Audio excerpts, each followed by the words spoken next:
Hi hello welcome to KVR fashions and collections. ఈరోజు వచ్చేసి మీకోసం దసరా స్టాక్ తీసుకొచ్చాము. Huge Dasara stock in our page and different models and varieties and trending saris కూడా తీసుకొచ్చాము. నచ్చిన వాళ్ళు ఆర్డర్ చేసుకోండి.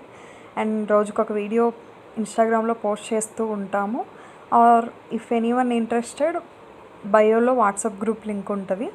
ఆ గ్రూప్లో జాయిన్ అయితే each and everyday different varieties మీకు ఇమీడియట్గా పోస్ట్ చేస్తూ ఉంటాము. నచ్చిన వాళ్ళు డైరెక్ట్ ఆర్డర్ చేసుకోవచ్చు. అండ్ ఇన్స్టాలో కూడా మీకు ఏదన్నా శారీ నచ్చితే స్క్రీన్ షాట్ తీసి వాట్సాప్ నెంబర్కి మెసేజ్ చేసి ఆర్డర్ చేసుకోవచ్చు. వితిన్ 3 to 4 డేస్లో మీకు డెలివరీ అవుతుంది. వితిన్ హైదరాబాద్ అయితే ర్యాపిడోలో పంపించేస్తామండి.